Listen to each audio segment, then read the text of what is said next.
어느 목사님이 결혼식 주례를 부탁받았는데 신랑이 목사님께 조심스럽게 여쭙니다. 저 목사님 혹시 주례비는 얼마나 드리면 될까요? 목사님이 웃으며 그러셨답니다. 신부의 미모만큼만 줘. 그저 신랑이 대뜸 내미는데 100만 원을 주더라 합니다. 목사님은 서로 깜짝 놀라며 와 대단한 미모의 신부로구나 감탄을 합니다. 결혼식이 끝나자 주례 목사님이 신랑을 이렇게 부르시더니 그러시더랍니다. 야 여기 70만 원 거스름돈이야. 아 무슨 뜻인지 모르는 분들이 계신 듯한데 괜찮습니다. 그래 심각한 말은 아닙니다. 목회를 하다 보면은 가끔 당혹스러운 때가 있습니다. 결혼한 부부가 임신을 했다면서 태중에 있는 아기의 초음파 사진을 보여줍니다. 그러면서 목사님 보세요. 얼마나 예뻐요. 라면서 흥분을 합니다. 그러나 솔직히 나는 어디가 머리고 어디가 발인지 조차를 모르겠어. 아무도 부모의 마음으로 보니까 그 형태가 보이는 것일 겁니다. 아직 뚜렷한 이목구비가 없음에도 예쁘답니다. 아직 제대로 갖춰지지 않았음에도 잘생겼답니다. 누구 얘기입니까? 우리들의 이야기입니다. 오늘 읽은 성경 본문 29절 30절을 신학자들은 구원의 황금 연쇄라고 The Golden Chain이라고 부릅니다. 이게 다 이어져 있는 거라는 뜻이죠. 하나님의 구원의 계획의 전 역사, 전 단계가 이렇게 펼쳐진다라는 얘기입니다. 한 가지 여쭐까요? 구원받았습니까? 이론도 못 받았는데요. 하는 이가 있으면 이거 곤란합니다. 오늘 말씀에 의하면 우리가 하나님의 자녀로 구원을 받은 것은 우연히 이루어진 일이 아닙니다. 우리가 세상의 자녀에서 하나님의 자녀로 변한 것은 놀라운 하나님의 계획에 의해서입니다. 하나님은 아무나 당신의 자녀로 삼지는 않습니다. 치밀하고도 심오한 계획에 따라서 우리를 구원하셨는데 그 단계가 오늘 본문에 아주 분명하게 나타나 있습니다. 그 첫 단계는 하나님께서 우리를 미리 아심으로 시작을 합니다. 하나님이 미리 아신 자들을 나를 알지도 못하는데 무슨 역사를 시작하겠습니까? 뭐 하나님이 나를 사랑한다는데 나를 알지도 못하면서 어떻게 나를 사랑한다고 하시겠습니까? 하나님은 나를 아십니다. 그러면 언제부터 나를 아는 걸까요? 물론 에베소서 1장 4절에 의하면 창세 전에 아셨다고 합니다. 그러나 보다 구체적인 것은 로마서 5장 8절의 증언입니다. 우리가 아직 교인 되었을 때에 그리스도께서 우리를 위하여 죽으심으로 하나님께서 우리에 대한 자기의 사랑을 확증하셨느니라. 하나님께서 나를 아시고 사랑하신 것은 내가 하나님을 알 때가 아니라 내가 아직 죄인이었을 때에 하나님도 예수님도 성령도 모를 때에 도리어 모욕하고 부인할 때에 그때 하나님은 나를 아셨다라고 합니다. 이렇게 나를 아시는 하나님께서는 그 다음의 단계로 미리 정하십니다. 무엇을 정하셨을까요? 이러한 나를 그 아들의 형상을 본받게 하기 위하여 구원하기로 작정을 하셨습니다. 이 얼마나 놀라운 말입니까? 형편없는 죄인을 하나님을 알지도 못하는 죄인을 거기다 내키는 대로 지 하고 싶은 대로 막 떠들어다니는 다니는 이 죄인을 하나님께서는 영화로운 하나님의 아들 예수님의 형상을 본받게 하도록 하기 위해서 작정을 하셨답니다. 그래서 어떻게 하십니까? 셋째 단계로 때가 이르자 비로소 나를 부르십니다. 여러분이 이렇게 교회에 나와 앉아있는 것은 여러분의 두 발로 걸어온 것이 사실이지만 그러나 여러분을 향하여 부르시는 하나님의 손짓과 감동이 있기에 주님의 초청이 있기에 이루어진 것입니다. 엄마의 태에 있던 아기가 10달이 되면요. 주위의 모든 여건이 자신의 의지와는 전혀 상관없이 자기를 세상으로 나오게 한 것과 같이 때가 이르렀기에 하나님께서는 여러분의 환경을 통하여서 여러분을 부르신 것이고 여러분은 그 부르심에 순종함으로 이렇게 나온 것입니다. 때가 되니까 마음에 감동을 주시고 때가 되니까 믿는 친구를 가까이 붙여주시고 때가 되니까 신앙을 갖고 싶다라는 사건을 만드시고 때가 되니까 교회 좀 나가볼까라고 하는 마음을 주시는 겁니다. 그렇게 성전에 들어설 때마다 여러분은 주님의 부르심에 감사하십시오. 주께서 나를 부르시지 않았다면 이 바쁜 세상에 교회에 출석한다는 건 어림도 없는 일입니다. 넷째 단계로 이렇게 부르신 하나님께서 오직 주님의 부르심에 순종하여 반응을 보여 나온 것이 신통해가지고 잘한 것이 하나도 없음에도 불구하고 여전히 죄 가운데 살아감에도 불구하고 나를 의로운 사람이라고 인정해 주신다는 겁니다. 이것을 칭의라고 합니다. 괜찮은 사람이라고 여겨주신다는 겁니다. 누구를 통하여서? 예수 그리스도를 통하여서. 그런 다섯 번째 단계, 말씀을 통하여 성결한 삶을 살게 하십니다. 칭의라고 하는 단계는요, 의롭다고 여겨주시기는 하지만은 여전히 우리는 문제가 많아요. 교회는 말이죠, 구원받은 의인들의 모임이지만 여전히 추한 사람들, 부족한 사람들이 많은 곳입니다. 교회에 모처럼 나와서 사람에게 실망했던 사람들이 있습니다. 오해하지 마십시오. 교회는 성자들의 모임, 군자들의 모임, 요조 숙녀들의 모임 아닙니다. 여전히 추하고 문제가 많고 더럽지만은 그래도 하나님의 자녀로 부름을 받은 사람들이 모여서 성결의 삶을 힘쓰는 곳입니다. 그러게 성령의 감동이 없으면은 이 교회는 아무런 의미가 없는 겁니다. 성령의 감동이 우리에겐 무엇보다도 중요한 것입니다. 그 교회 공동체에 성령의 감동이 없다면 그 믿음 공동체는 죽은 겁니다. 추하고 더럽고 부족한 우리들을 온전한 주의 백성으로 만들어가는데 성령의 감동이 없이 어찌 그게 가능하겠습니까? 목사가 여러분을 주의 백성으로 만드는 게 아닙니다. 제가 여러분을 이렇게 설교한다고 해서 여러분을 설득하는 거 아닙니다. 저는 그냥 가나다라 마바사 말만 단어만 나열할 뿐입니다. 주의 성령께서 여러분의 처지와 형편을 아시는 그분께서 필요한 말씀의 메시지를 담아서 의미를 담아서 여러분에게 전달하는 것입니다. 교회의 전통이 그렇게 여러분을 만드는 거 아닙니다. 교회의 전통이 중요한 것이 아닙니다. 철저하게 성령의 감동 속에 이루어지는 이 역사가 교회는 무엇보다 중요한 일입니다. 우리 교회는 이 성령의 역사가 충만한 줄로 믿습니다. 성령의 감동이 말씀과 찬송을 통하여서 우리로 깨끗하게 살도록 노력하게 하시고 조그만 것이라도 양심의 가책이 있게 하시고 좀 더 사랑하고 좀 더 용서하고 좀 더 기도하고 좀 더 봉사하고 좀 더 진실하도록 격려해 주십니다. 이것이 성결의 단계입니다. 그래서 우리가 이렇게 성령의 감동을 따라서 이런 생활을 부지런히 해나가면 마침내 이르는 단계가 있는데 그 단계가 영화롭게 하시는 영화의 단계에 이르게 됩니다.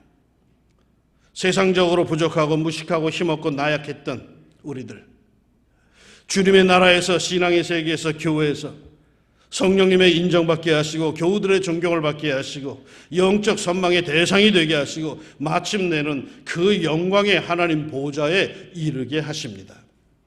이것이 오늘 성경에 나와 있는 구원의 황금 체인, The Golden Chain입니다.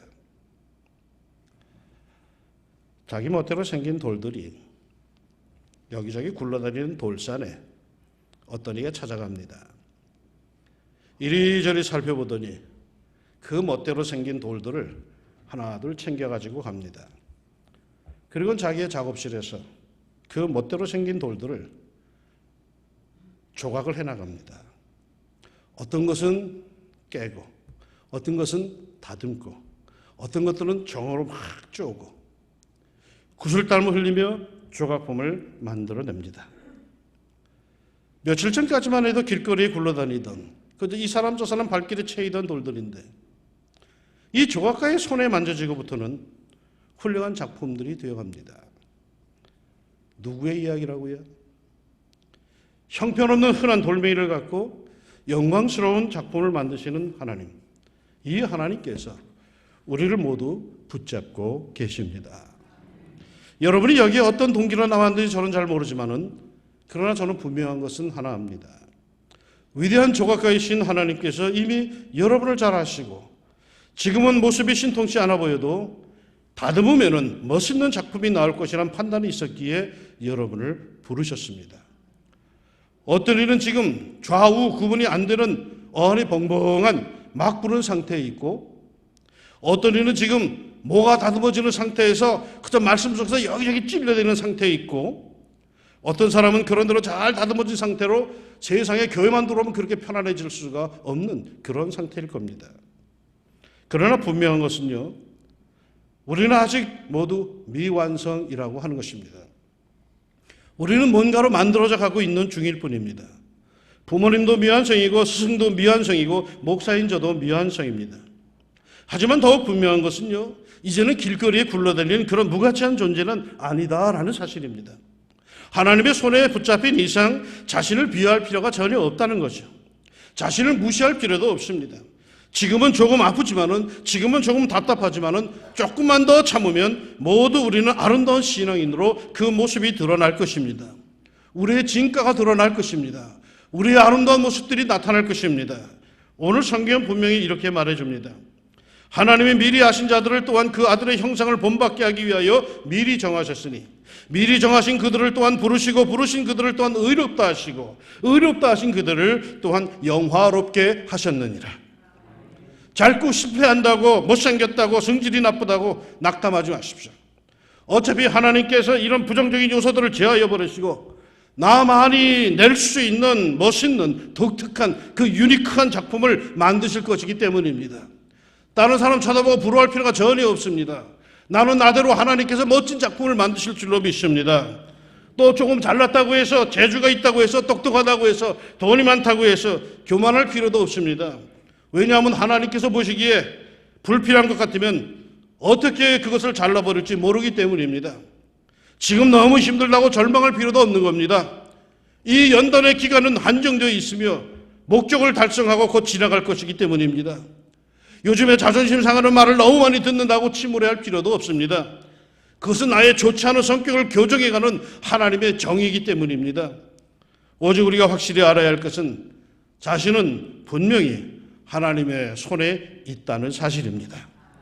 그러기에 하나님께서 내가 의도한 것보다는 더 멋있게 훌륭하게 나를 만드실 것이란 믿음을 가집시다. 자기를 고집부리지 말고 온전히 하나님께 자기를 맡기는 지혜로운 삶을 사시기를 축원합니다. 그러면 나는 어디쯤 지금 와 있을까요? 내 인격과 내 신앙은, 내 속사람은 어느 정도쯤 주님의 뜻대로 만들어졌을까요? 지금의 나를 보면 의롭다, 영화롭다라는 단어들은 도무지 어울리지 않는데 정말 나는 그렇게 될 수 있을까요? 될 놈은 떡잎부터 알아본다는데 내 인생의 떡잎, 내 영혼의 떡잎은 내가 보기에도 형편이 없는데. 기드온이라고 하는 사람이 있습니다. 이스라엘이 가나안에 정착한 사사시대의 사람이죠. 이때 미디안 족속이 이스라엘을 핍박합니다. 미디안 족속이 수시로 침략해 들어와서 해치고 이들이 애써 농사 지은 것을 약탈해 갑니다. 추수때가 되면 어김없이 나타나서 1년 농사 지은 걸 모조리 다 뺏어갑니다. 7년 동안 이스라엘 백성들은 이 미디안족 때문에 아주 못살게 어려움을 당하게 됩니다. 기드온도 그날 미디안 사람들에게 빼앗기지 않으려고 몰래 밀을 타작해서 밀을 수확해가지고 포도주 틀에서 타작을 하는데 하나님의 사자가 나타나서 기드온에게 이렇게 말합니다. 큰 용사여, 여호와께서 너와 함께 계시도다. 이 말에 기드온은 아주 의아해합니다. 자기네 종족은 미디안족에게 맨날 얻어맞고 터지고 빼앗기고 정말이지 버러지 같은 처지요. 자기도 실상은 미디안족이 무서워서 밀을 베고서도 아닌 척 포도주 틀에서 타작을 하고 있는 처지인데 이런 겁쟁이를 보고 말이요. 큰 용사요? 말도 안 되는 소리. 그래서 기드온은 말합니다. 보소서, 나의 집은 므낫세 중에 지극히 약하고 나는 내 아버지 집에서 가장 작은 자니이다. 자신은 보잘것없는 존재라고 하는 뜻입니다. 그럼에도 하나님께서는 그를 향하여서 큰 용사여 라고 부르십니다. 누구 말이 맞는 겁니까? 요즘 새벽 기도의 시간에는 출애굽기를 묵상하고 있습니다. 애굽에서 종살이하던 이스라엘 백성들의 이야기입니다. 그야말로 노예 생활 400년의 보잘것없는 노예들이죠. 우리는 이 이스라엘 백성들이 무슨 짓을 하고 어떻게 하나님을 배신하고 어떠한 죄를 범했는지 우린 잘 압니다. 그럼에도 불구하고 하나님께서는 이들을 뭐라고 부르신 줄 아십니까? 내 백성이라고 합니다. 여호와의 군대라고 불러주십니다. 그 오합지졸들을 갖다가 여호와의 군대라고, 내 백성이라고, 애굽의 백성들과 애굽의 통치자 바로가 노예들이라고 아주 비꼬고 무시하고 멸시하는데 그들 앞에서 내 백성들이다, 여호와의 군대라고 이렇게 불러주십니다. 하나님은 사람 보시는 눈이 어쩌면 이렇게 없으실까요? 이런 노예들을, 아니 그 노예 근성에 뼛속까지 스며들어서 점잖은 말로 해서는 절대로 통하지 않는 그런 사람들을 보고 내 백성 여호와의 군대라니요. 그러나 신약 성경에 와면 더 놀랍습니다. 형편없는 우리들을 보고 성경은 뭐라고 합니까?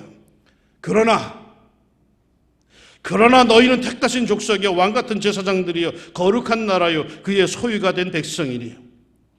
세상에서 네가 뭐라고 어떤 처지에 있는지 모르겠지만 그러나 너희는 택하신 족속이요 왕같은 제사장들이요 거룩한 나라요 그의 소유된 백성이다.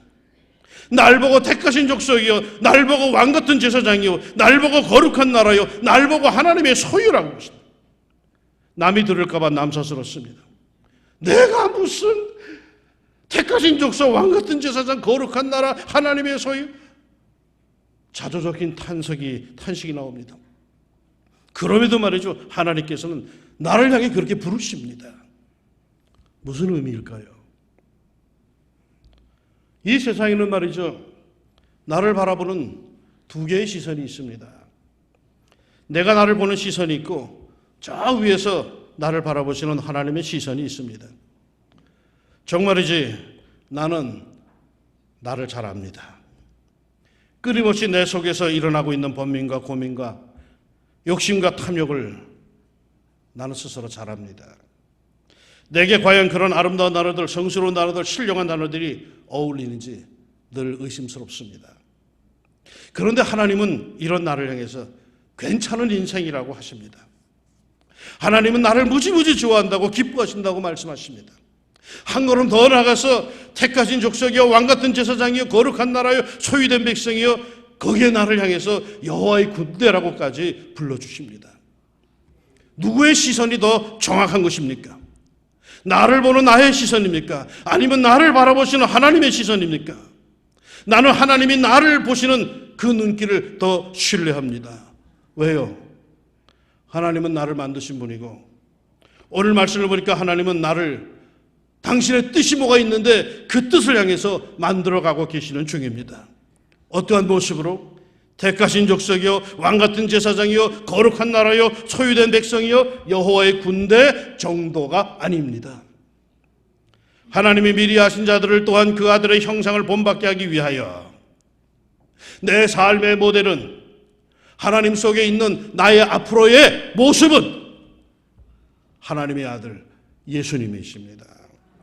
나는 지금 형편없는 처지이지만은 하나님의 손길, 나를 만들어 가시는 쪼물락거리시는 하나님의 손길을 의지하고 인내하며 믿음의 길을 계속해서 건너라면은 마침내 예수님을 닮은 온전한 하나님의 친자녀가 될 줄로 믿습니다.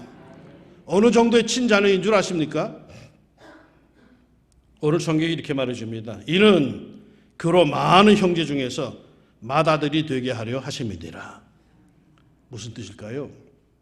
예수님이 하나님의 자녀 중에서 맏아들이 되고 우리들은 그 동생이란 뜻입니다. 좀 달리 표현하면요, 예수님을 향해서 형님, 오빠라고까지 부를 수 있게 된다는 거예요. 그 정도의 친밀함이 우리에게 있다는 거예요. 세상의 사람들은 하나님이 두렵고 무섭고 거룩하고 저 멀리 떨어져 있지만은 우리에게는 아니라는 거예요. 우리의 아버지고 예수님이 우리의 형님이고 우리의 오빠라는 거예요. 이게 구원받은 사람들의 특권이라는 거예요. 오늘 본문에 나타난 동사들 말이죠.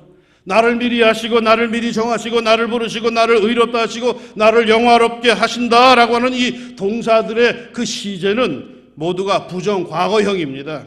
이거는 하나님께서 과거에 한번 결정하신 일로 결코 변함이 없다는 하나님의 굳은 의지를 보여주는 단어들입니다. 앞으로 내가 하는 태도를 보아서 할까 말까를 결정하겠다는 것이 아닙니다. 반드시 이루시겠다는 하나님의 의지입니다. 이토록 하나님께서는 나에게 강한 애착을 갖고 계시다는 거죠. 여호와의 열심히 이루시리라. 성경 도처에서 말씀하시는 증언입니다. 이 하나님을 의지합시다. 나에게 가장 큰 애착을 갖고 있는 이 하나님을 사랑합시다. 이들에게 이런 축복이 있습니다.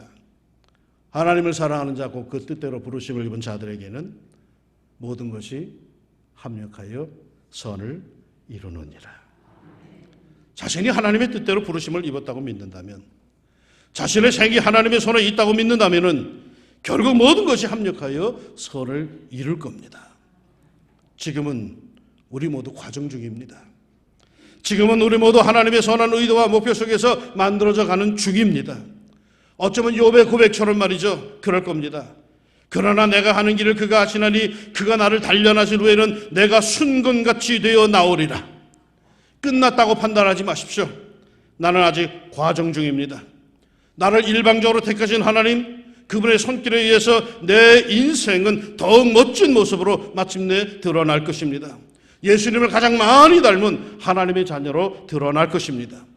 하늘로부터 소리가 나기를 너는 내 사랑하는 아들이라 내가 너를 기뻐하노라 하시니라. 묵상하고 예배하고 기도할 때마다 이 성령의 감동이 여러분에게 충만하기 바랍니다. 하나님이 여러분을 이렇게 사랑하십니다. 너는 내 사랑하는 아들이라 내가 너를 기뻐하노라. 하나님의 형상을 온전히 회복하기를 주의 이름으로 축원합니다. 기도합시다. 하나님, 저희가 교회 나왔습니다. 내 발로 내 의지로 나왔다고 생각하는데 성경을 펼쳐보니까 그게 아니군요. 하나님께서 나로 하여금 교회로 나가게끔 삶의 상황을 만들어 주셨고, 내가 하나님을 찾을 수 있도록 나에게 성령을 부어주셨고, 내 주변에 일어나는 그 모든 일들이 아하, 이제는 때가 됐다, 하나님께 나갈 때가 됐다라고 그렇게 만들어 주셨기에 하나님의 부름을 받고 내 영혼이 하나님의 전에 나왔습니다. 하나님, 이제 하나님 앞에서 내 삶이 어떻게 되어갈지 기대감이 큽니다. 이미 오래 믿음 생활한 분들이야 뭐 더 할 말이 있겠습니까마는, 처음으로 교회 나온 사람들, 이제 하나님 저들의 영혼을 붙잡아 주시고 순간순간 성령의 감동을 허락하여 주시자 하나님의 인도하심을 받게 하여 주옵소서. 저들의 영혼이 아름다운 모습으로 조각되어 가게 하여 주시고 모든 것이 합력하여 선을 이루어 하나님께 영광된 삶들이 되게 하여 주옵소서. 하나님 아버지, 우리 모두 다 마찬가지입니다. 우리 다 하나님의 손길 가운데 있사오니 주여 도와주시사. 삶의 정황이 이러고 저러고 다 다르지만은 그러나 분명한 것 한 가지, 하나님의 자녀로서 온전한 하나님의 형상을 회복되는 은혜의 역사가 우리에게 있게 하옵소서. 예수님의 이름으로 기도합니다. 아멘.